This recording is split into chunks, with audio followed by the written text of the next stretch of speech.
Hello, I'm Representative Connie Bernardi, and welcome to the Higher Education Finance and Policy Committee in the Minnesota House of Representatives. Pursuant to House Rule 10.01, I call the remote hearing of the Higher Education Finance and Policy Committee to order. The committee legislative assistant will take the roll. Chair Bernardi. Present. Bernardi, present. Vice Chair Christensen. Present. Christensen, present. Representative O'Neill. Present. O'Neill, present. Representative Albright.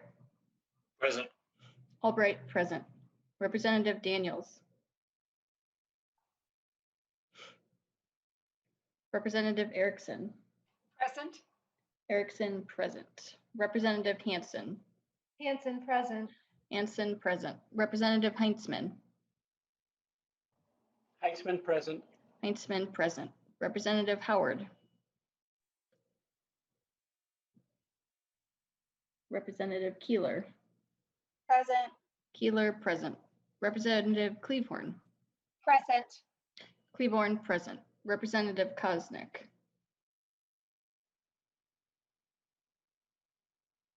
Representative Krisha. Representative Mason.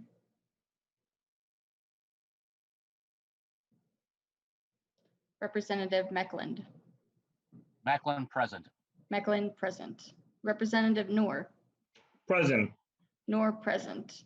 Representative Sandell. Present. Sandell, present. Representative Sandsted. Sandsted, present.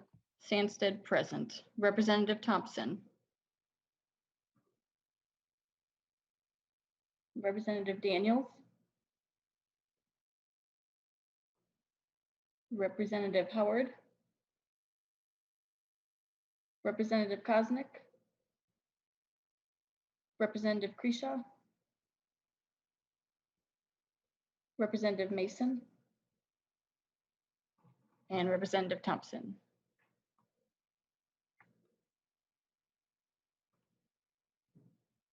And a quorum is present, Madam Chair. Thank you very much. Now may I have a motion to approve the minutes for March 10th, 2021? So moved, Madam Chair.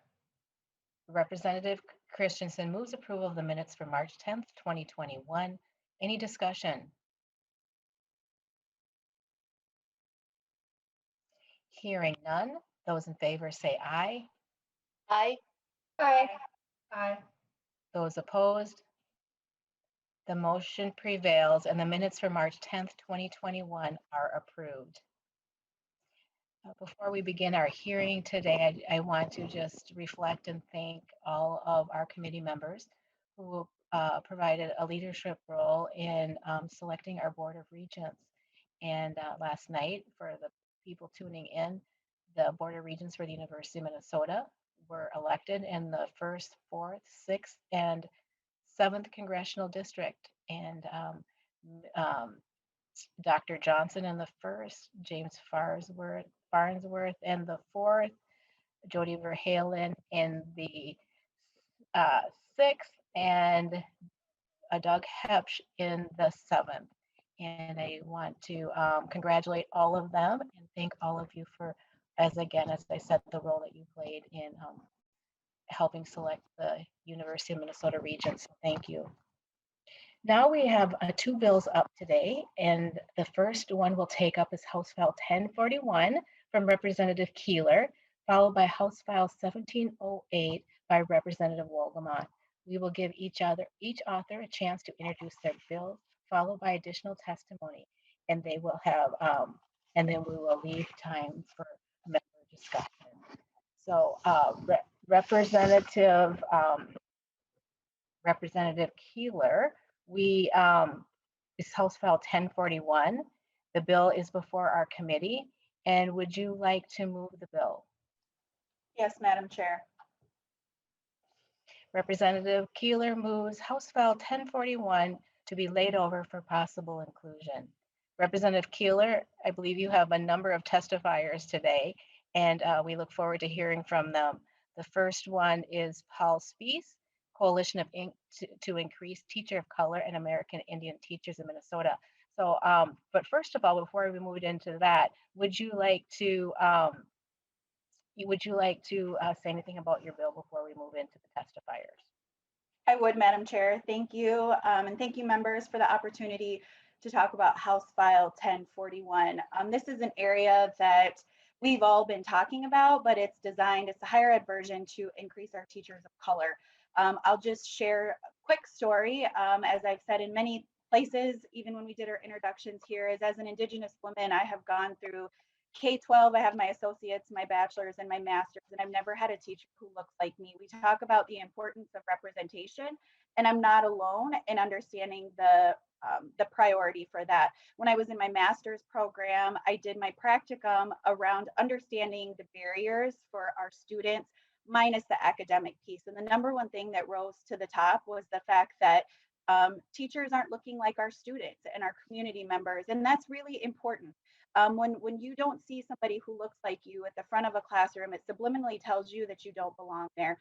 And we need more teachers of diverse backgrounds. It's not just a benefit for students who look like me or other BIPOC students, it's a benefit for all students. So we do have a lot of testifiers today. What this bill does is it creates three different things. It creates a scholarship for students who are going into teaching. It creates a student teaching stipend, because we all know when students are actually doing their work in the classroom, there's a financial barrier there. And then it also provides a student a teacher loan forgiveness plan, which can be used for teachers who got their license in Minnesota, or potentially even some recruitment opportunities. So I'm not going to speak much more on it. Like we said, we have a lot of testifiers here, so we will pass it over to them. Thank you. Thank you, Representative Keeler. We'll move into our first testifier, Paul Spees, with the Coalition to Increase Teachers of Color and American Indian Teachers in Minnesota. Welcome to the committee, Mr. Spees. Thank you, Madam Chair and members. My name is Paul Spees with the Coalition to Increase Teachers of Color, American Indian Teachers in Minnesota. My purpose in talking with you is to run through the bill in a little bit more detail. I'm going to share my screen right now. Can you verify that you can see the Increased Teacher of Color Act on your screen? Thank you. Yes. Mm-hmm. So the Increased Teacher of Color Act that you're hearing is the higher ed bill, obviously, and we also have an E12 bill that's been heard in the Ed Policy Committee and Ed Finance Committee, House File 217. Together, these two pieces of legislation are making up the Increased Teacher of Color Act of 2021, and their intention is to increase the percentage of teachers of color, American Indian teachers in Minnesota, not just the number, but the actual percentage we've been stuck at for more than a decade. And there's three main component parts to make that happen. One is to attract and prepare more teachers of color, or we say tokait. Another is to increase program completion, and that's a big part of what the bill you are hearing today is going to do. A third is to increase tokait retention. And all of these things are intended to make good on the promise that was made in 2016 in the omnibus bill, when several statutes were amended saying that all students should have equitable access to effective and diverse teachers who reflect their diversity in schools. So as Representative Keeler said, there's three main aspects to this bill. One is the Aspiring Minnesota Educators of Color Scholarship Program. This would be a new program, but it's not our first time proposing this. We proposed it in 2017 and in 2019. These would be last dollars with scholarships up to $10,000 per year and up to $25,000 total once a student is admitted to a teacher prep program and before student teaching. Section 2 focuses on student teacher grants. And we've learned a lot over the last 4 years with that grant program being administered. One of the things we've learned is that the grants, based on how licensure shortage has been defined, those grants are going to student teachers who are not in the most severe licensure shortage areas, in the most severe economic development regions needing student teachers and teachers. We unfortunately have had a lot of those student teacher grants because of the way that shortage area has been defined, go to elementary teachers in the Twin Cities who are not from underrepresented groups. So this bill proposes to address that by making sure we identify the most severe licensure shortage areas by economic development region. It also prioritizes most of the appropriations for student teachers of color and student teachers who are from American Indian groups as the largest and most severe type of shortage area in the state. And finally, it improves and provides more clarity for administration and accountability reporting. The third section is focused on the teacher shortage loan forgiveness program that's also been around for several years. And it increases the amount per year that a teacher could get from $1,000 to $2,000 per year, and from the maximum of 5 years currently in statute to a maximum of 10 years. This would focus loan repayment assistance again to the teachers in the most severe licensure shortage areas by economic development region, and that hasn't been the case over the last several years, as well as those who are part of underrepresented racial or ethnic groups, having the percentage of those teachers equal the percentage of students of color, American Indian students in the state, just like the student teacher grant program has been run for the last 4 years since 2017. And finally, it also improves and provides more clarity in administration and reporting. So the financial request for the committee is for the aspiring educator of color scholarships. We're proposing to support 1,000 Tokay candidates in fiscal 22 and 1,600 in fiscal 23, with these proposed amounts of 10 million in the first fiscal year and 16 million in the second. Again, our goal is to increase the percentage of teachers of color in the state. The second, in terms of student teacher grants, the current biennium has 1.25 million per fiscal year, and we're proposing an increase to 2 million in the next fiscal year, and fiscal 23, 3 million. And then teacher shortage loan forgiveness, the base appropriation is $200,000 per fiscal year. We're proposing that be $2 million per fiscal year going forward.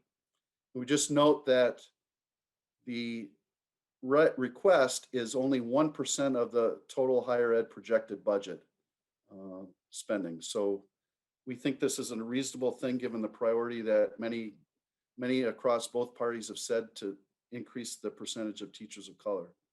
And I will stop there and take questions later and let us go to the other testifiers. Thank you, Mr. Spees. We are going to now move on to Priscilla Mayowa. Welcome to the committee. Please state your name for the record.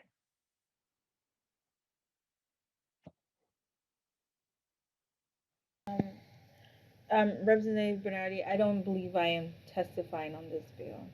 Okay, well, thank you for being on hand. We appreciate that. And she is with Lead Minnesota. She's the president. We have with us Gabe Hafman. Will you be testifying today? Madam Chair, yes, I will. But I, like Priscilla, am for the next bill. Okay. Okay, well, we will get back to the correct piece of paper here, and we will go to Dylan Gage. Dylan, thank you for your patience and welcome to the committee. Please state your name and the council you're with. Dylan Gage, Cultural Resource Specialist, Minnesota Indian Affairs Council. Thank you, Chair Bernardi and members. Like I mentioned, my name is Dylan Gage and I'm representing the Minnesota Indian Affairs Council today. My colleagues and I are here today to provide our united message on behalf of the 3 state ethnic councils and the Indian Affairs Council in strong support of House File 1041, which is part of the comprehensive package of the 2021 Increased Teachers of Color Act. This effort has been the top joint educational priority for our councils since 2017. The bill before the committee seeks to address the state's chronic shortage of teachers of color and American Indian teachers, and has been built on consensus and feedback from hundreds of community and organizational stakeholders. The targeted investments and policy changes included in House 1041 are key to assisting a comprehensive and statewide approach to addressing Minnesota's persistent achievement and opportunity gaps. Thank you. Thank you. And next is Andy Morris. Please state your name and counsel for the record. And Theo Rose is on deck then. Thank you, Welcome to Madam. the committee. Thank you. Thank you, Madam Chair and members of the committee. My name is Andy Morris, and I serve as the Public Affairs and Legislative Liaison at the Council on Asian Pacific Minnesotans. In 2016, adopted state law amended several statutes to ensure all students have, quote, improved and equitable access to effective and diverse teachers. Improved equitable access to diverse teachers would reflect the diversity of students in their schools with the aim of improving outcomes. However, providing all students with equitable access to teachers of color and Indigenous teachers is a goal that our state has yet to accomplish, as we seek to narrow our persistent opportunity and achievement gaps for our constituent communities. As you know, these gaps extend into higher education, and the severe shortage of diverse E-12 teachers limits our collective ability to reach the state's official higher education attainment goals because, at present, only 25% of all students enrolled in higher education institutions come from our communities. Thank you.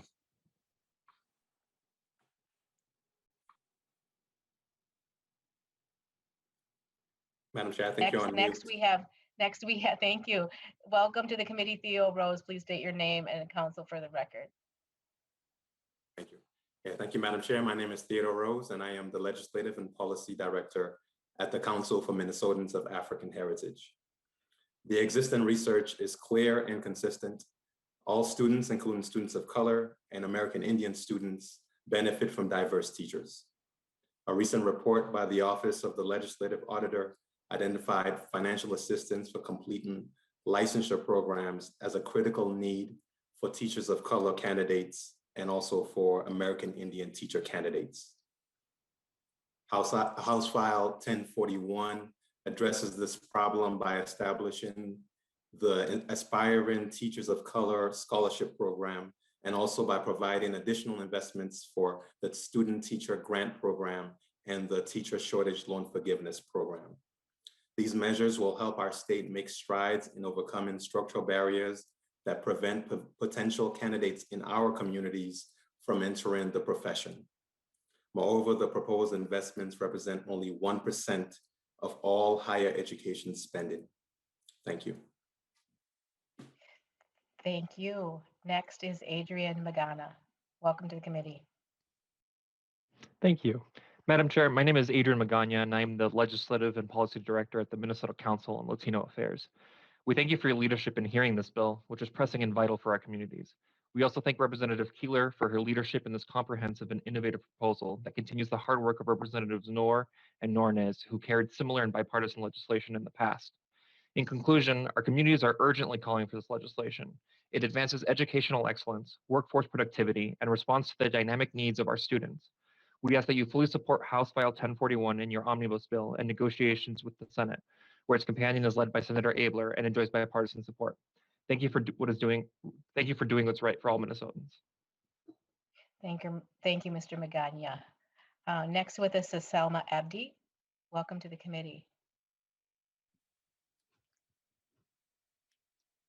Thank you, Chair Bernardi and members of the committee. Can you guys see me well?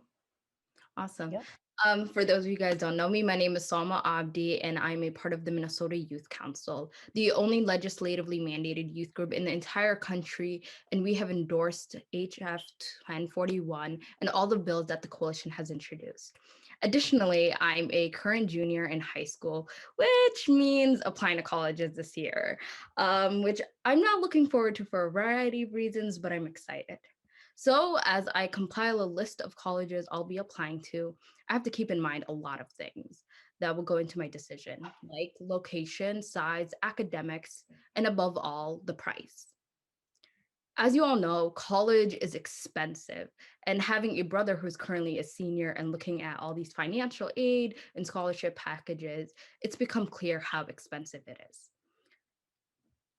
Tuition is expensive, including in-state tuition. And that's why it's important to pass this bill.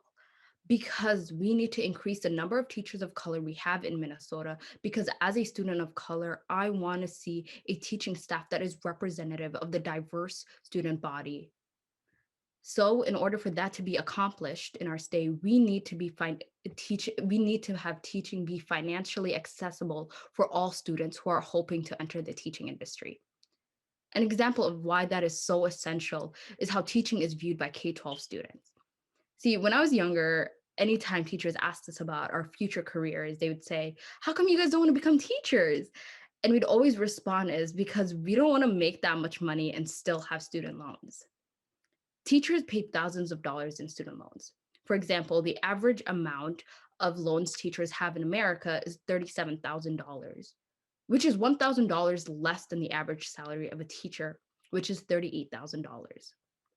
See, it is incomprehensible for us to look at both of these numbers and assume people will still join the teaching industry, especially considering the national amount of student loans is $1.7 trillion. So I urge you guys to pass this and diversify the teaching staff of America and Minnesota specifically for a better future. Thank you. Thank you. Tavara Price, welcome to the committee. Please state your name. Thank you, Tavara Price. Hello, Madam Chair and members. My name is Tavara Price from the University of St. Thomas, and I am very thankful to have received a student teacher grant that aided me in paying tuition and to financially support my household as I pursue my dream of becoming a special education teacher. It was important that I received this grant because there is a need for BIPOC educators in the classroom. As a Black woman who was fortunate to have Black and brown teachers during my elementary years, I can tell you it makes a world of a difference. Not only is representation important, but it is also important that our youth see themselves as future educators and leaders inside and outside of the classroom. Having teachers that lived and worked in my community made me feel empowered and connected to them. Not only did they dedicate the time to get to know me as a learner, but also as an individual and a community member. Unfortunately, this was not my experience as a student in the Twin Cities, where the majority of my teachers were white and lived outside of the cities. I recall feeling disconnected and misunderstood. This is not to say that there are not great teachers from all racial groups, but my experiences were very limited. Due to my educational occurrences, I am committed to providing my scholars with an experience that is equitable and that will aid them in becoming lifelong learners and leaders. The negative stereotypes and stigma of our urban youth minimizes their opportunities to apply and reach their highest potential. I believe that all scholars are capable of attaining their goals when they have the appropriate resources and educators who believe in their ability to achieve. Our scholars are our futures. Our scholars are us. Therefore, you should increase the grant, the program, and other scholarship opportunities for up-and-coming leaders that want to pursue service as an educator. Thank you. Thank you. Next up is Lucky Omar. No, excuse me, we're gonna go to Jabari Brown. Thank you for having me. My name is Jabari Brown. I am currently a graduate student at the University of St. Thomas. And I would like to say thank you first and foremost for having me here. And I want this bill to pass. I feel like as a person of color, an African-American male in special education, I feel like this grant has helped me pursue my dreams of becoming a special ed teacher. I've been trying to get my teaching license for about 10 years now. And if I wasn't able to find this program in St. Thomas and having the grant available for me, I don't know where I would be at this time. And I want more African-American males to be able to pursue their dreams of becoming a teacher. And that's all I have to say.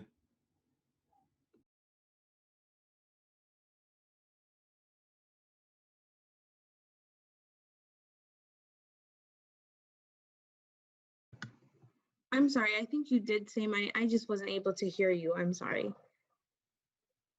Oh, yes, thank you. Yes. Welcome to the committee, Lucky Omar. And please state your name for the record. Thank you. Yes, Lucky Omar. Good afternoon, Madam Chair and members. My name is Lucky Omar, and I'm currently a student teacher in a 5th grade classroom, and I am in the Minnesota State University Mankato teaching program. And I'm so grateful to have received the Minnesota Teacher Grant. The grant has been helpful in so many areas of my practice, and it's helped me obviously pay tuition. And it's also really reinforced and solidified my own intentions as being a teacher, just to say, yes, this is my time. I need to be the teacher that I needed when I was younger, and that so many students still need today. So this bill is absolutely crucial in my own beliefs. And I believe that it is my duty as a teacher candidate to be a force for all students, pushing them to think about their world in diverse ways. And you can't even imagine the smiles and the big eyes when I walk around the classroom, because they finally get to see someone that represents who they are. And I think that everyone here knows the stats and the statistics that racial diversity benefits every single workplace, and teaching is absolutely no exception.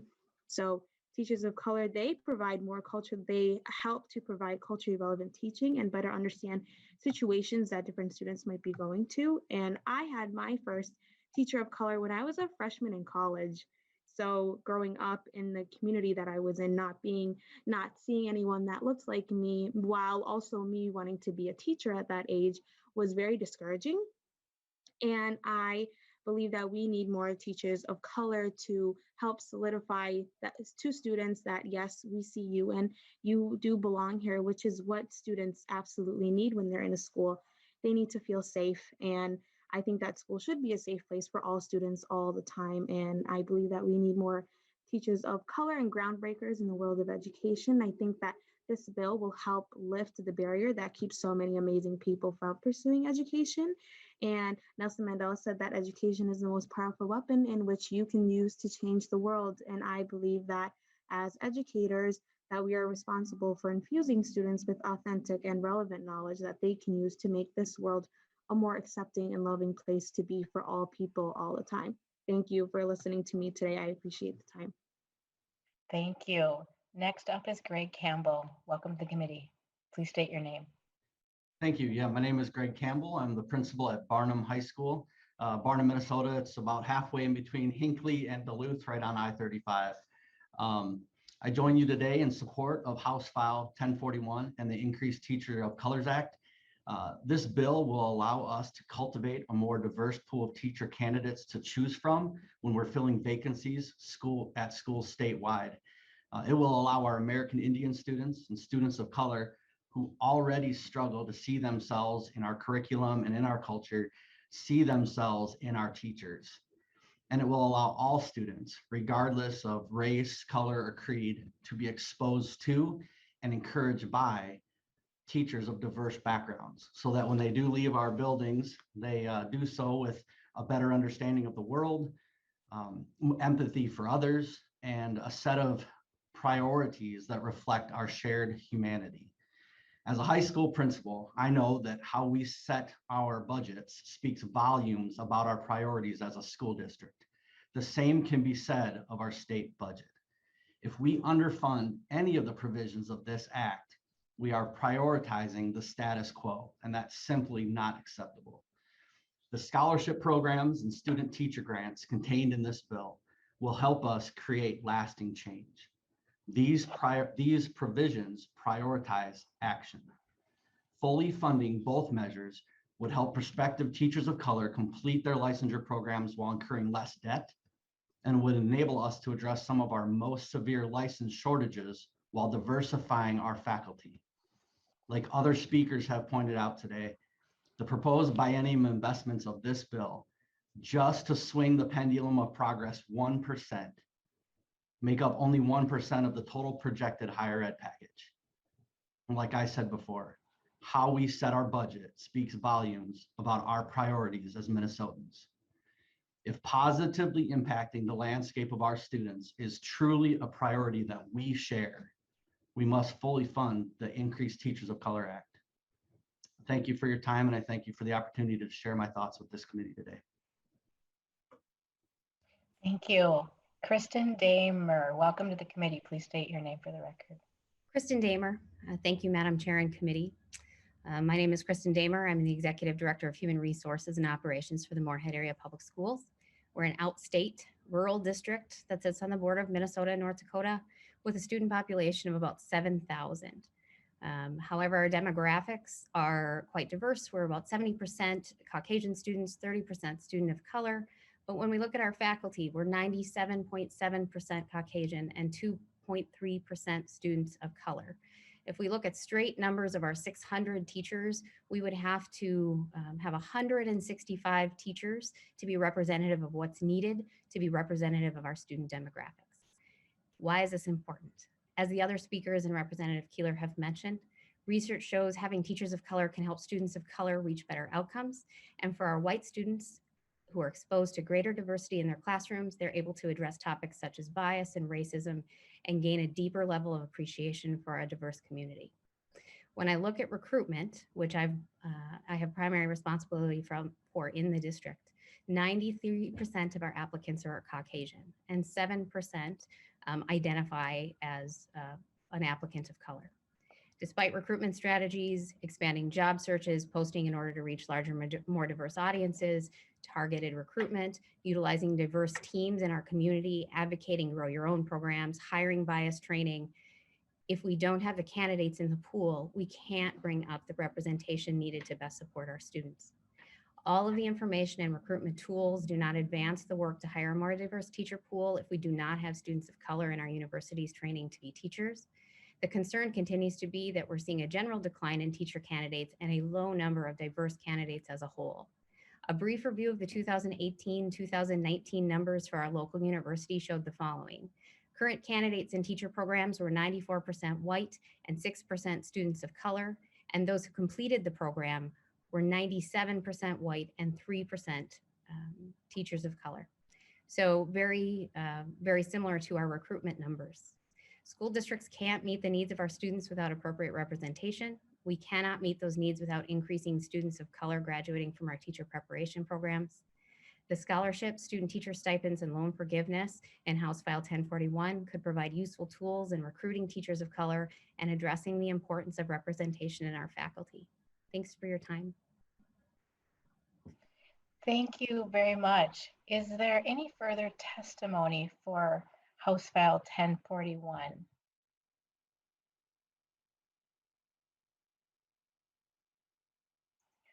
Okay, now we have some members who have questions, and in order to have enough time for our last bill, we'll go until 4 o'clock. And so we have nearly a half hour, and we have 6 members who have questions.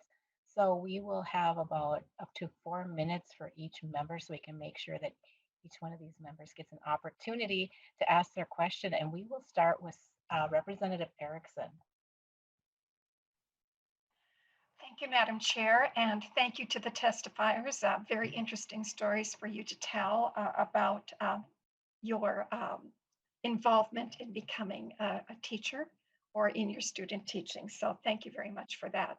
Madam Chair, do we know if there's a report on the dollars that were appropriated in the last biennium in regard to the, I think, $750,000 each year was to support candidates belonging to a racial or ethnic group underrepresented in the teacher workforce? Do we have any reports on the results of that? Mr. Spees. Madam Chair, Representative Erickson, in your virtual packet, there is data from the Office of Higher Education that outlines the teacher candidate grant program and the awards given for that over the last 2 fiscal years that were provided to the Coalition to Increase Teachers of Color in American Teachers. Madam Chair, may I continue with Mr. Spees? Yes. Yes, please. Thank you. Thank you, Mr. Spees. I had noticed that, but it wasn't what I was looking for, but I'll dig in deeper. I presume, Mr. Spees, that you had something to do with writing this proposal. So I'm wondering, why is it so complicated? I mean, it's really difficult for me to work through this proposal, and I'm wondering, why did you make it so complicated?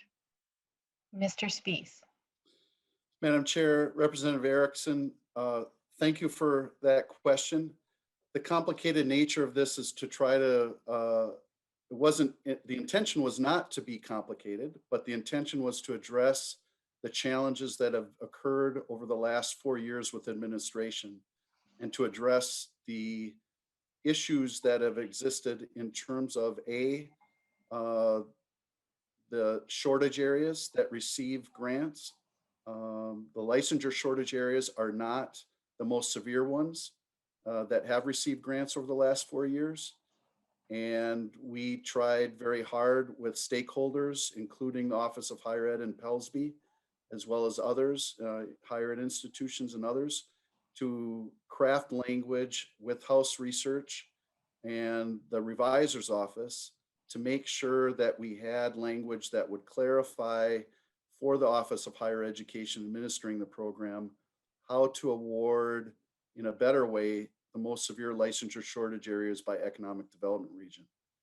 The other complicated nature of this is regarding the extra appropriations sought for focusing the money and appropriation on teachers of color and American Indian teacher candidates, and to make sure that the focus of this bill is targeted towards those teacher candidates. Representative Erickson. Thank you, Madam Chair. Well, thank you, Mr. Spees, for that explanation, but that doesn't uncomplicate things. So my next question is, why did you create a special revenue account? Mr. Spees.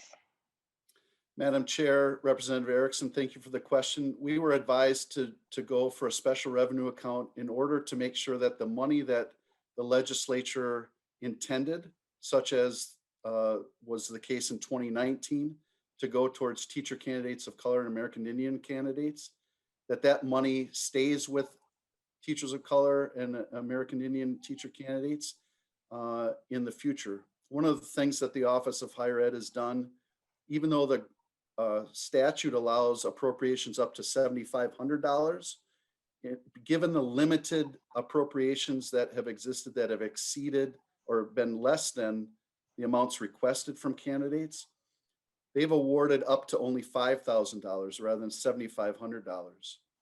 And so when that happens, and they're trying to guess how many awards they're going to need in fall and spring, sometimes the number of applicants don't meet at a $5,000 range. They don't meet the number of applicants that could have used the awards at a $7,500 range.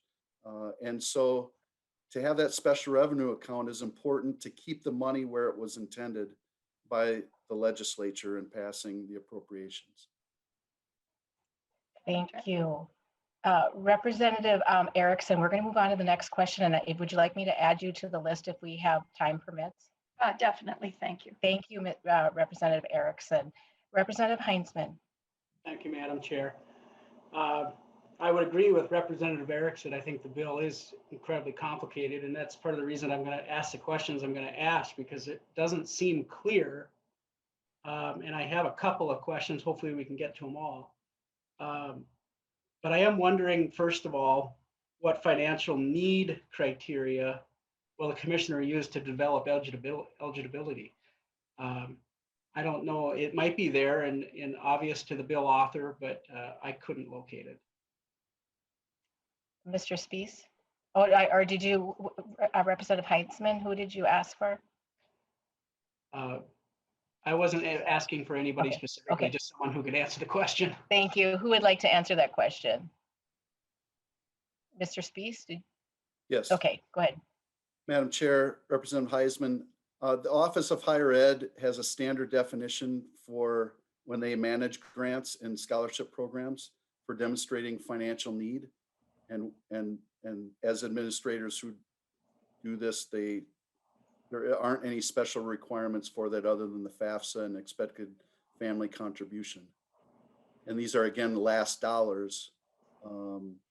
They're not first dollars or in terms of financial aid. So after all other financial aid is granted, and it's determined. Representative Heinzman. Thank you, Madam Chair. It doesn't sound like we have that definition available for today's hearing, so I'll move on to the next question.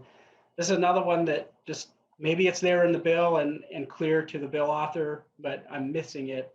So how do you affirm that an individual is a person of color or an American Indian? Just looking for the information and I'm having a hard time locating it. Mr. Spees. Madam Chair, Representative Heinzman, every institution collects that data when students seek admission to that institution. And in addition to the records in the programs and at the institutions, the candidate can affirm their identity with the Office of Higher Education. Madam Chair. Representative Heinzman. Is the bill author or Mr. Spees clear on what that is? What is that process? I'm just wondering, as we're talking about how this bill works, it'd be nice to have that information, as it's being debated and discussed here today. Representative Keeler, or Mr. Spees, Representative Keeler. Well, I'll just jump in quick and then I'll pass it back to Mr. Spees. I think anytime you fill out an application, Representative Heinzman, we know this when you send your kids to school, you identify your ethnicity. It's the same way that we're doing it in enrollment for higher education. And so we're taking the student information that's provided in their application to determine whether or not they identify as somebody from underrepresented population based on ethnicity. As you know, the only culture that actually has identifying opportunities is American Indian culture, and it's unfair to ask for us to have to provide tribal documentation and not take our word for it when we take everybody else's word when they identify as an ethnicity. So it's taking that information and moving it forward as far as how we identify our students. It's self-identification, just like we do for every other system when it comes to race and ethnicity. Madam Chair. And Representative Heinzman, I will add you to the list if you would like to. We need to move on to Representative O'Neill. Please. Oh, I'll add you onto the list. Thank you. Madam Chair, I would like to be able to respond to the bill author. Okay, well, we'll come back if your time permits. Representative O'Neill. Thank you, Madam Chair. I want to say that I'm supportive of the concept. I think this is a great idea. I personally have 8 members of my family that are people of color. And I like the concept. Where I get tripped up is in the very complicated nature of the bill. And I was really hoping that OHE would be here because OHE has to be the one to make these determinations. So I looked through a couple times and I didn't see anyone from OHE, but the way that these are distributed are really confusing, and it's certain percentages of this versus this, and it's just the administration's got to be a little challenging. But I don't see them here. If they want to get on, if they're listening, that'd be great. If you just would like to tell us, are you comfortable with the administration of this? But short of that, I'm just wondering if our fiscal staff, our nonpartisan fiscal staff, could just kind of for the public, just explain what a special revenue account would do and how that's structured differently than we do. I mean, it's special because we don't do it very often. And maybe they could just explain kind of the function of what that does. I think it's really important for the underlying bill. Thank you, Madam Chair. Mr. Savory. Madam Chair and members, I guess I'll draw kind of two points on this. The vast majority of appropriations within the higher education omnibus bill are general fund appropriations that go directly to a commissioner. For example, a program within the Office of Higher Education would be appropriated directly to the commissioner with general fund dollars. In this instance, the language is authorizing that money be transferred to an account in the special revenue fund. So it's taking general fund dollars and then transferring that, or putting it into an account in the special revenue fund for the commissioner and or program to access in the future. Representative O'Neill. Thank you, Madam Chair. And if he could just specify whether or not that then cancels back to the general fund, or if that stays in that special revenue account ongoing and it just keeps filling up larger and larger. Mr. Savory. Madam Chair and members, unless there is language that the legislature were to adopt, the money would remain in that account, unlike the general fund, which would cancel back. There we go. There's the answer. Thank you, Okay, Madam thank Chair. you.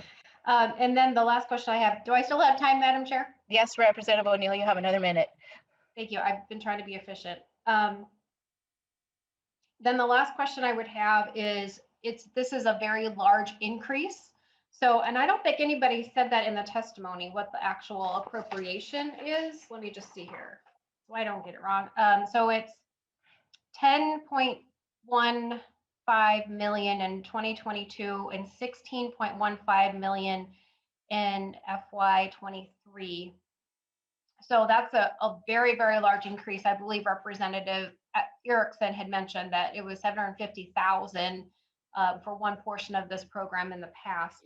So since that's such a large jump, and I'm just wondering if the author could explain and kind of justify, do the math for us. Why are we doing such a large appropriation, going from a small appropriation of around $1 million to 10 million and Representative Keeler.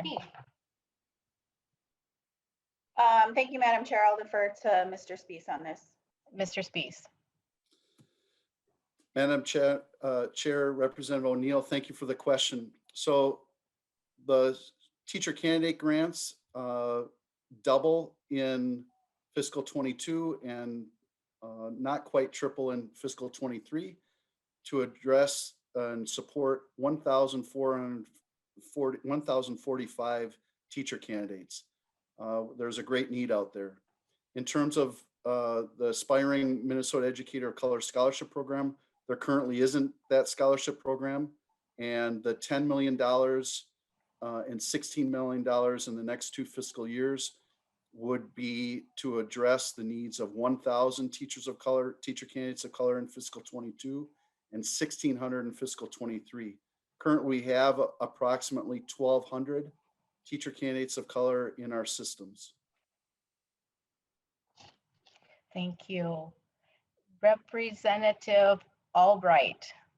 Thank you, Madam Chair. And for the author of the bill, or for Mr. Spees, I note that the bill itself identifies one of the 10 most severe licensure shortage areas. Could someone tell me where they are? Mr. Spees. Madam Chair, Representative Albright, one of the documents in your virtual packets is data from 2019 that would identifies the top 10 licensure shortage areas by economic development region, according to data provided by MDE and PELSB. And if you look at that, you'll see how those top 10 licensure shortage areas vary by economic development region as the most severe for each region. Representative Albright, do you have a follow-up question? Yes, I do, Madam Chair. And this is on lines 2.27 and line 2.28 of the bill.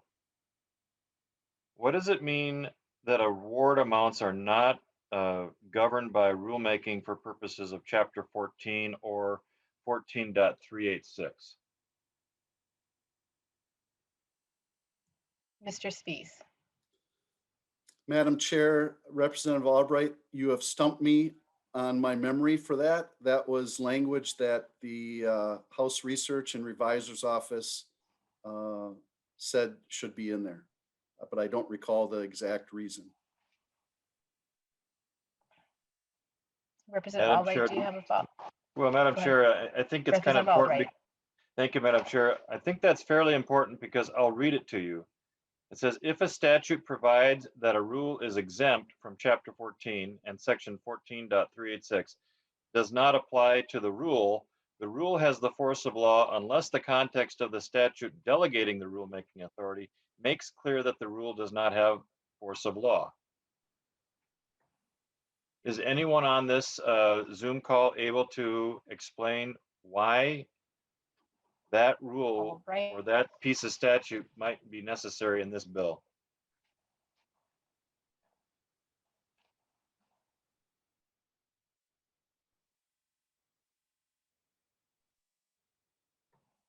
Madam Chair, I believe I lost Nathan Hopkins. connection, Representative Albright, I lost connection. Did somebody ready to answer a question? I see Mr. Hopkins has his hand up. Mr. Hopkins? Madam Chair and members, exempting the annual award amount from rulemaking would mean that the Office of Higher Education doesn't have to go through any formal notice and comment procedures or anything like that under the state's Administrative Procedure Act in order to set that amount each year. It can just do it, it can set the amount, and the amount has the force of law without having to go through the formal process. Okay, thank you. We are now going to move on to Representative Noor. Thank you, Madam Chair. Thank you to Representative Keeler for bringing this bill forward and to the testifiers. Members, what is clear in this conversation is we do have a big challenge. The challenge that we're facing is a growing challenge of having enough teachers of colors in the schools. What is clear that the students are missing an important component of having somebody who looks like them. What is clear is we have failed to invest to ensure that we can close that gap. This is more about equity and ensuring that our students who look, like me and like Representative Keeler and others have got access to teachers who understand them, who can relate to them, who can give them that opportunity to succeed. Members, this is about the investment for the future. When you look at the student body, I believe right now we have about 34% or 35% are students of color. And when you look at the teachers, it's about 4%. If that is correct, as we provide resources, we're just tinkering around the corner, not providing what is needed to diversify the teacher pool. You've heard from the administrators, they're asking for help so that we can support the students who need that help at this moment. I think we can close some of the gaps that we have seen. We can address some of the issues that the students are facing. This is a moment for us to step up. We can debate all time on some of the policy provisions, but having a dedicated account to provide a continuous funding is much needed. It's the right moment. This is the time that we can make that difference. I don't have a quick question for any of the testifiers, but we need to have that engagement and we have to be clear. This is essential and much needed. So thank you so much, Madam Chair, for giving me the opportunity to comment on this bill. Representative Cleavorn. Thank you, Madam Chair. I was just thinking about the comments of Representative Noor and how the demographics of Minnesota are shifting and how important it is. It's important today that we have teachers of color in the classroom for the well-being of our students. That's a statement of fact. We all know that. And as we are going down the road to our future Minnesota self, it is going to be even more important that we have teachers of color in the classroom. Now, that isn't the comment that I wanted to start with, but in hearing Representative Noor, I just wanted to make sure that I also am addressing the fact that is before us and the importance of this investment, because it is important that teachers have the career path that they want, but it's more important that we, the adults in the room right now, are thinking about our children in the future, those who aren't even born yet. It's important for us to keep them in mind. The question that I raised my hand about was that I heard the students who have used this money talk about things that are really important. You know, their words about becoming teachers were about feeling safe and accepted and relevant.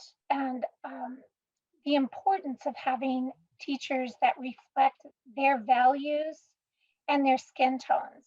So I would like to ask the students who are still with us today if they could share a little bit about how they found out about the Teachers of Color candidate grants. And I'll start with that question, and then Madam Chair, I'll have one more after that, if there are students on the call who would like to address that, or teachers. Okay, Representative Cleaveland, we have 2 minutes for your answers here. And so who would, I would be willing to share. Okay, thank you, Ms. Price. Tavara Price. So I found out from my university, it has been very, very challenging, especially in a pandemic. And I'm a mother and a wife, a student, and a teacher.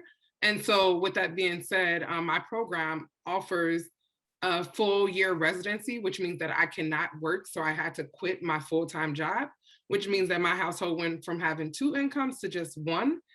And so with finding out about emergency funds and different things of that nature, I found out about the teacher's grant and was told that I could apply for it. And so it was very, very helpful. And it came in a time where I had no medical insurance and a lot of different things, right, that we need to survive. And so that is how I found out about the grant. And that is also why it is so important that I had the opportunity to receive the grant. Thank you. Thank you. Representative Cleaveland. Are there others on the call who would want to address that question? Okay, let's see. Oh, okay. Maybe the second part, then they might want. So when thinking about the application process and getting involved with the grant program, I'm just wondering how your interactions were with the process itself. We heard Representative Erickson talk about it being complicated, and I'm just wondering if you found the process to be complicated or if it was pretty straightforward for your participation. And which participant would like to answer that question? I would also answer that. Okay, go ahead. It was very simple to apply, very simple. I can't even recall, it was not a long process. We were sent an application, kind of given the nature of the grant, repayment or whether or not to repay. It was very quick. I think it was almost like filling out a survey and that was it. And you waited for the process. So very simplified process, actually. Okay. And then Representative, I'm sorry, Representative Cleaveland, we have to, Representative Koznick raised his hand after I did the division there. So I'll give him a minute to ask a question and then we will wrap up with this bill to move to the next bill. Representative Koznick. Thank you, Chair Bernardi, and Representative Keeler for bringing this bill forward. I know that there's a lot of questions on the how you would put the bill together, the complexity of the bill.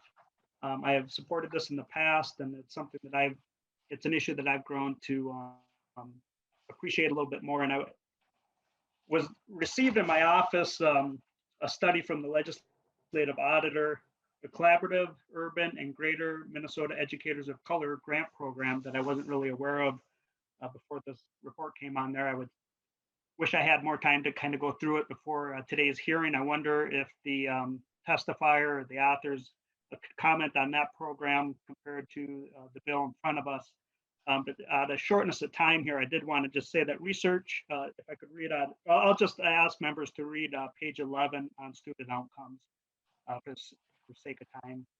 But if they want to comment on this report or this program relative to or comparative to the bill in front of us, I would be curious to the answer. Thank you. Mr. Spice, excuse me. Sorry, Mr. Spies. Madam Chair, Representative Koznick, thank you for the question and thank you for your support of the Increased Teachers of Color Act in the past. The Collaborative Urban Greater Minnesota Educator of Color program is in our E12 bill, and we are seeking an additional appropriation for that as well. One of the major findings of the Office of Legislative Auditor report was that there was funding appropriated that only equaled 35% of the requested funds for the grant program. And that grant program has basically been held flat in terms of legislative funding since 2017 at around $1 million per year. So one of the biggest things in terms of outcomes that the report looked at was, is there an increase in the percentage of teachers of color in the state? That grant program was never intended to increase the percentage of teachers of color. It's never been funded to increase the percentage of teachers of color. And the comprehensive nature of the Increased Teacher of Color Act, with that grant program, with the bill before you today, and the Grow Your Own programs and other programs in the E12 bill, are a collective bundle that are meant to increase the percentage in the state. Thank you. And just a follow-up comment, Madam Chair. Representative Koznick. Thank you. And I guess I would just like to mention that, you know, this bill is scalable in terms of dollars allocated and programs. And obviously, when we put the bill together and match it out with the Senate, it will be very apparent how scalable the bill is. But I do want to just say that I think the issue is important, and I hope that people will dig into it a little bit more, especially if you have some apprehensions. And Madam Chair, with your indulgence, I just want to read a couple sentences that says, research suggests that a diverse teacher workforce can have a positive impact on all students' educational experiences. This is especially true for students of color.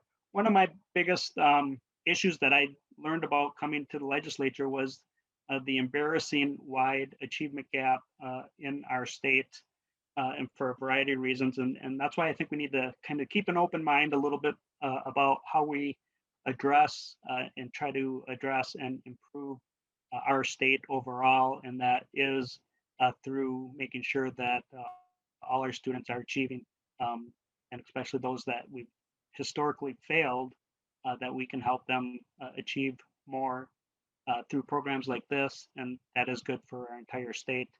And so I appreciate the bill in its intent. Thank you. Well, members, we did get through every member to be able to ask some questions, and I really appreciate the thoughtful conversation. And we are going to wrap it up with Representative Keeler now. And I would, Mr. Spees seems to be available to us many times around here at the Capitol, and I would guess that he would answer further questions if members have them, as well as Representative Keeler. Representative Keeler, do you have any closing comments? Thank you, Madam Chair and members. You know, it's a complicated bill because it's a complicated issue that's really creating an investment in our next generations. And so I appreciate all of you bringing up these technical pieces of the bill. I think it's important that I highlight them and look at them. If any of you are willing to follow up with me afterwards, I would really be open for that. But I think it's important that we understand that it's all of our children that we're trying to invest in, and just making sure that we really move to close these achievement gaps. You know, there's a lot of things that Minnesota is really well known for, and there's some things that we want to be on the top of the list with. Being on top of the list for our massive achievement gaps is not one of the areas that we want to be there. So we have to come together collectively. I know that a lot of you work in education or you have kids in education, and really the reality is we want all of our next generations to thrive equally and equitably. So I appreciate your engagement in this conversation, and again, would be willing to follow up as we learn how to make this a reality for our students. Thank you. Thank you, Representative Keeler. I will renew my motion that would you like to renew your motion, Representative Keeler? I would, Madam Chair. Representative Keeler removes her motion for House File 1041 be laid over for possible inclusion in the Higher Education Finance Omnibus Bill. The bill is laid over. Thank you. Thank you for being here today, to all of our testifiers and sharing their stories and helping us with this bill, and Representative Keeler. We are now moving on to Representative Wolgamott's bill, House File 1708. I will move House File 1708 to be laid over for possible inclusion. Representative Wolgamott, welcome back to the committee. We miss you here. Thank you, Madam Chair. I miss it too. Always good to be back in higher ed, and there's always next biennium. So thanks for having me back. Right, and I hear that you have an author's amendment labeled A21, and I will move A21 amendment to be in the bill in the form that the author wants. Does everyone have the amendment? Representative Wolgamott, please tell us what your amendment does. Thank you, Madam Chair. This amendment simply expands the scope of the bill to include students at private colleges and universities. We have before us, okay, so now I'm with, is there any discussion about the amendment? Hearing it, people want to lower their hands, I'll make sure that if they're for the second round from last time or first round this time.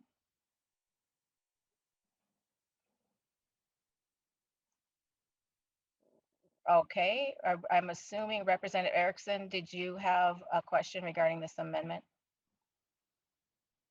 No, Madam Chair. Okay, thank you. Representative Heitzman, did you have a question about this amendment?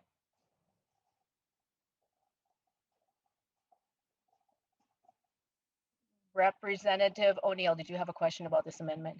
Yes, Madam Chair, thank Okay, you. thank you. So as the language reads, it says nonprofit degree granting institutions. So we have some for-profit private institutions. And so I'm just wondering if the author could clarify what he means when he says private, because there's both profit and nonprofit. Representative Wolgamott.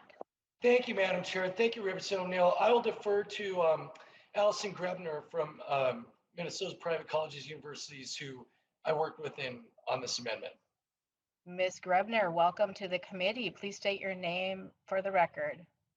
Hi, thank you, Madam Chair and members. Allison Grebner, Director of Government Relations at the Private College Council. The way that the amendment is drafted, Representative O'Neill, was to include nonprofit degree granting institutions, and that's the terminology that the Office of Higher Education uses to describe, to differentiate between the for-profit degree granting institutions and the nonprofit. So our colleges expressed an interest in having the opportunity to pursue a designation, and so that's why I reached out to Representative Wolgamott. Representative O'Neill? Thank you, Madam Chair. Yeah, so it makes a difference. I just wanted to make sure that our members knew that it was the nonprofit sector of the private colleges, not all of them. Thank you. Okay, seeing no further discussion, those in favor of the motion signify by saying aye. Aye. Aye. Those opposed, the motion prevails, and the A21 amendment is adopted. We have before us House File 1708 as amended. Representative Wolgamott, please tell us about your bill. Thank you very much, Madam Chair, and thank you, members. Students at Minnesota's colleges and universities are facing steep challenges in their quest to stay enrolled and complete their degrees. But many of these challenges come not from the classroom, but from basic needs insecurities related to hunger and housing. That's why I'm presenting this bill, the Hunger-Free Campus Act, which will provide a way to help colleges reduce this barrier to student success by connecting students to existing resources, strengthening existing on-campus resources like food pantries, and raising awareness to help reduce the stigma of asking for help that is so often associated with hunger. Originally passed in 2019 for Minnesota's community technical colleges, the Hunger-Free Campus Act has seen successes, which my testifiers will share, but it's clear that students need more support. I've heard a lot from the students that represent St. Cloud State University about how important and paralyzing the issue of hunger can be. So by providing funding for the program and expanding it to Minnesota's universities, we can ensure that no matter where a student goes to college in Minnesota, that hunger is reduced and eliminated as a barrier to success so that they can graduate, find a job and a career that they love, and hopefully never experience hunger again. And with that, Madam Chair, I'd like to turn it over to the testifiers that I have today to provide further perspective and insight into this important piece of legislation. Thank you, Representative Wolgamott. Okay, so we've been waiting for Priscilla Mayoa to begin her testimony. Welcome to the committee. Please state your name and organization. Thank you. Chair Bernardi, Ranking Member O'Neill, members of committee, thank you for having me today. For the record, my name is Priscilla Mayowa, and I am president of LEADMN, the statewide student association representing Minnesota State's community and technical college students. I'm excited to be here today to testify before you, and thank you, Representative Wolgamott, for introducing this very important student-centered legislation. I know our student leaders are excited to see this initiative take another step towards helping Minnesota State college students. Basic needs insecurities are a growing obstacle to students' abilities to succeed in college, and food insecurity is one of the greatest amongst them.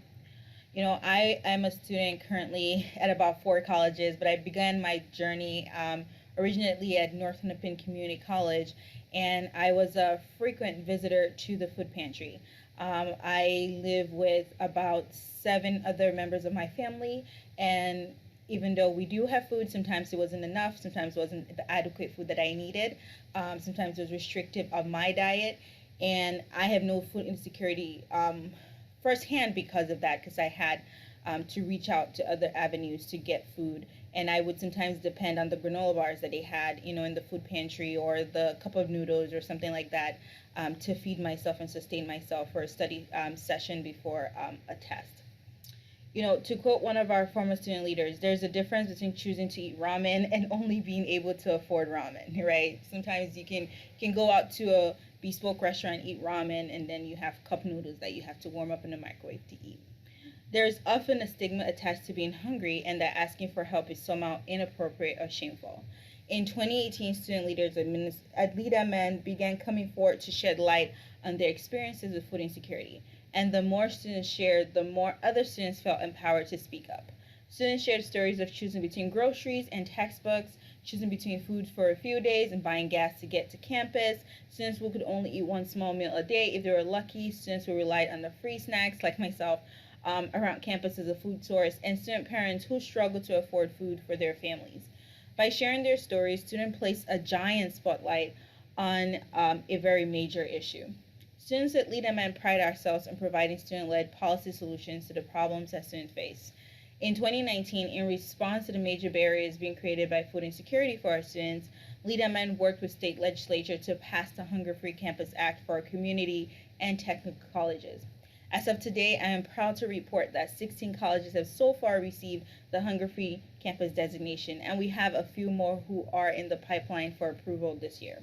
Along with pushing colleges to provide services to students that help address food insecurity, one of the other goals of the Hunger-Free Campus Act is to really highlight the work that colleges are doing in order to show students in their campus community that there is support available for them, and to help them overcome that stigma that's often associated with food insecurity. As part of that awareness, we hope to finally do public awarding ceremonies this fall for all the campuses who have achieved the Hunger-Free Campus designation. While the designation is pushing colleges to focus on food insecurity and to provide new resources to students, we know that more help is needed. From conversation we have had with campus staff and student leaders over the past 2 years who have worked to achieve Hunger-Free designation, nearly all of them have identified a strong need for funding to help support the work in a more robust way. Campuses need funding for things like purchase of a new freezer or refrigerator for perishable goods. You know, they want to renovate and expand the space for their food shelf so they can keep up with the demand and have enough space for privacy. They want to be able to sustain an emergency grant program or to extend outreach and connect with students with support to things like SNAP. In 2019, LEADMN provided financial support for our community and technical colleges to participate in the Hope Center on Food and Housing Insecurity. Among the nearly 10,000 students who responded to the survey, they found that 39% had been food insecure in the past 30 days. 49 were housing insecure, and 18 had been homeless in the past year. This survey only further illustrated the ongoing challenges that our students were telling us about firsthand and confirmed the need to increase support for students beyond what we had already been doing with the Hunger-Free Campus Act. The work of the Hunger-Free Campus Act for Minnesota community and technical colleges was just a starting point.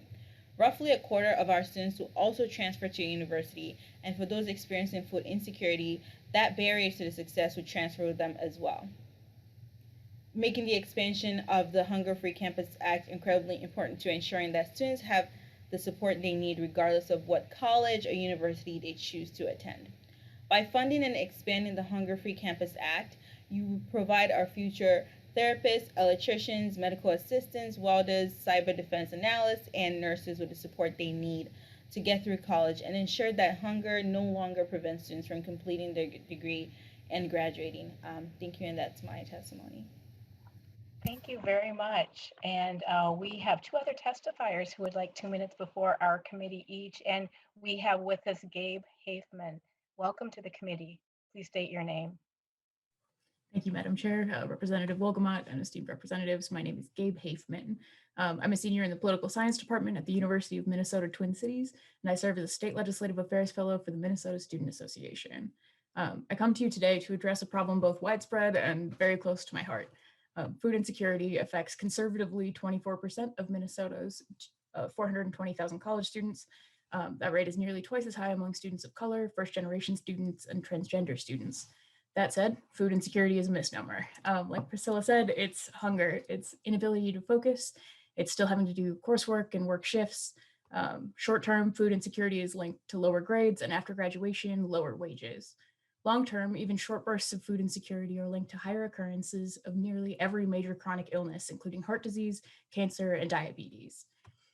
As prior testifiers have alluded, the average college student today doesn't look the same as they did 40, 20, or even 10 years ago. We skew older. More of us are community college students, 46% overall. Our student bodies are more racially, ethnically, and socioeconomically diverse. 40% of us are the first in our families to be seeking degrees. We're more working class, more likely to have lived through not one, but two major recessions in our youth, and more likely to work while in school. Most importantly, we're much less likely to have the family financial safety net upon which students have previously relied. In some respects, I'm highly representative of those changing demographics. I'm the youngest in a family that clung to the most modest rungs of the middle class. I'm transgender, I'm a non-traditional student, and at 25, I'm finally about to graduate with a bachelor's degree. Like many students, I attended college just after high school. My parents told me early and often that I'd be paying my own way through. It wasn't for their lack of trying. Tuition costs alone have grown at twice the rate of Minnesota's median income since the 1970s. 2 years in, I just couldn't afford it. I pulled loans for tuition, sure, but daily costs like rent and groceries were too high. Even while working, and even in a city and a school much smaller than Minneapolis, I had to drop out. In this way, my experience more closely parallels that of many community college students, 43% of whom drop out for reasons of hunger and financial insecurity.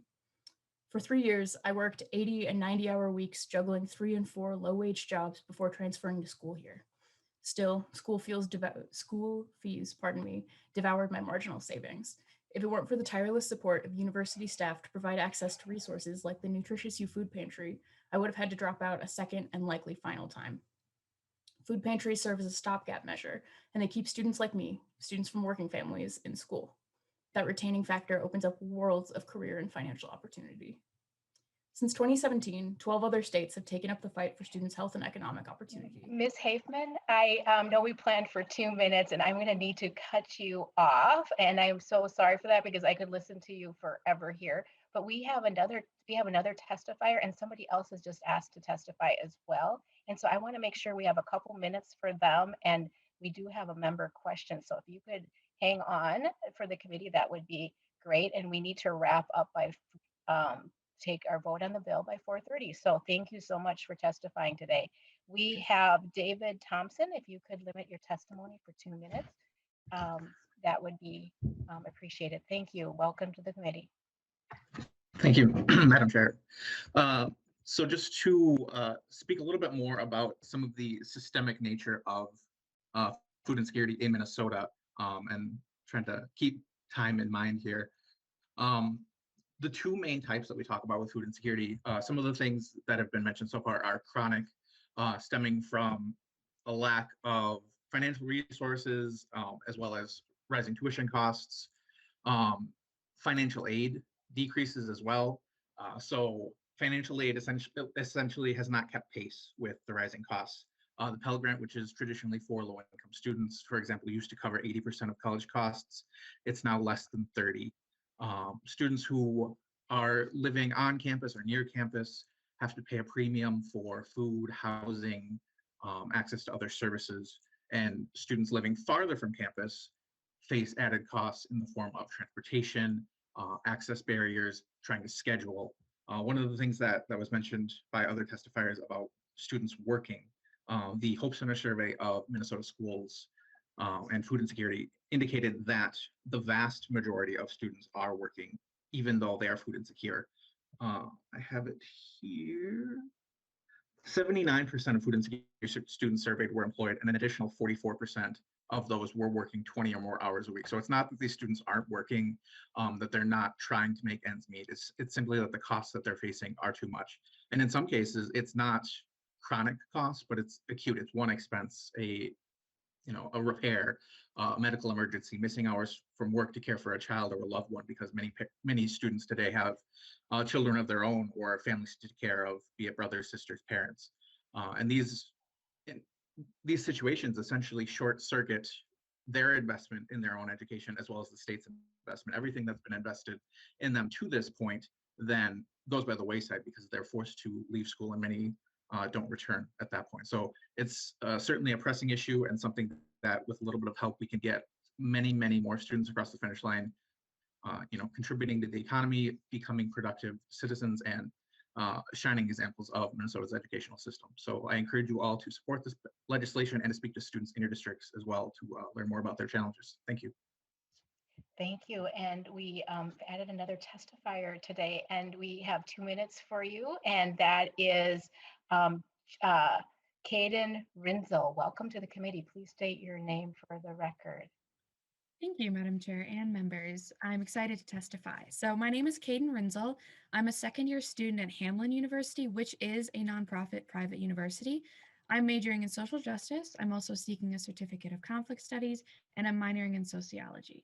I'm proud to say that I'm really involved in the food security and food advocacy work at Hamline. I'm an executive team member of Feed Your Brain, which is a student org that was founding our Food Resource Center originally. I'm also a student worker and past outreach intern for the Food Resource Center, as well as a Hamline Fellow in a project through the National Institute for Food and Agriculture. In terms of what Hamline offers, there's a lot of student-led and student-based basic needs work. As I mentioned, Feed Your Brain is a student-led campus organization, and the Food Resource Center, which is what we call our food shelf on campus, was created due to student-led research. That research first done is going to echo a lot of previous testimony givers, but our research was done in 2017 for on-campus and off-campus students, and it showed that 48.5% of respondents were food insecure, basing it on USDA guidelines, and 70% of students were food insecure when including the Hope Lab questions, which is who we partnered for our research with.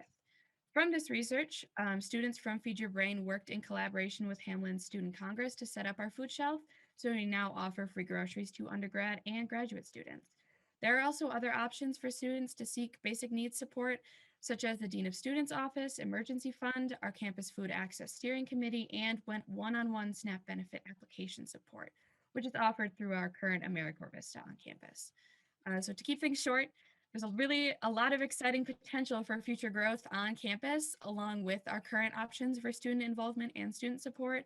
And I personally see Hamline, among other private nonprofit universities, as an ideal example of a private nonprofit, being what I would consider a hunger-free campus if this designation becomes available. Thank you so much for this opportunity to testify. Thank you. And I know if members are like me, we'd love to hear our students and our testifiers. So we really appreciate that. And I am just going to call if there are any other testifiers here today that wanted to testify. Otherwise, hearing none, we are going to move to Representative Erickson and Representative O'Neill. We have a couple minutes for each of your questions, and then we will move to our vote. Representative Erickson. Thank you, Madam Chair. Representative Wolgamott, how much do you think St. Cloud State University could receive if this were to become a part of our higher ed bill? Representative Wolgamott. Yep. Thank you very much, Madam Chair. Thank you, Representative Erickson. I don't have that exact number at this time. I know that they would be eligible for that. I guess I would defer to, I've got some folks from Lead, Minnesota who might have further insight on that. We may not have time for that. I can check that out. But Okay, Representative Wolgamott, would you be able to take advantage of secondhand harvest and what they allow? Because what I do is instead of giving products, I donate a lot of money to the food shelf, because then they can purchase the items through the secondhand harvest network and get much more product in the hands of the receiver, which could be St. Cloud State University, which both you and I are close to. So, I mean, that's just a comment I have. I just hope that if this proceeds, that we're being really smart about how we service our students based on what the provisions are in this hunger, or what is it called? Hunger-free campus designation. Thank you. Representative O'Neill. Thank you, Madam Chair. I have two quick questions. So it's a blank appropriation, and does the author of the bill have an idea of how much the appropriation should be? And then secondly, is this something that is optional for our university to opt in, and is this something, if it is opt-in, is it something that you eventually are moving towards mandating to Min State and the University of Minnesota and now apparently nonprofit colleges? Representative Wolgamott. Thank you, Madam Chair. It's a scalable program. My understanding, this is heard over in the Senate. I think that we're still waiting to get a fiscal on this. We're just slaying it over. In the Senate, I know that they had put out the number of 200,000, but I would defer to Matt from Lead, Minnesota, if he has any further insights on that. Welcome to the committee. Please state your name for the record, Matt. Gutch, sorry. Thank you, Chair Bernardi and Representative O'Neill. For the record, my name is Matt Gutch, and I'm the Director of Government Relations at Lead MN. And just got to say, Representative O'Neill, it was a great parade in Maple Lake this weekend, and saw you there. But yes, so in the Senate, when the bill was heard, the appropriation was for $100,000 per year. So $200,000 over the biennium, and that did not include the private for-profit institutions. So that amount could potentially grow then with those institutions being added in. And then could you repeat your second question? Sorry. Representative O'Neill. Thank you, Madam Chair. So I think this is optional at this point, where they can opt in and they can apply to be, a hunger-free campus. Yes. Is this something that the author of the bill, it's actually a question for the author, is this something the author of the bill is actually looking toward eventually doing this as a mandate to all of the campuses? Representative Wolgamott. I guess I haven't thought that far ahead. I'm just trying to get this bill passed right now, get this bill laid over for future consideration. But if that's something you want to work on, Representative O'Neill, if you have a bill for that, be more than willing to talk to you, I guess. Representative O'Neill.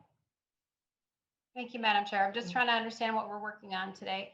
And then the last question I have is, it seems like most of the campuses, especially the four-year campuses, would have cafeterias and everything like that. I don't know a four-year campus that has dormitories and everything on site where they don't have a cafeteria.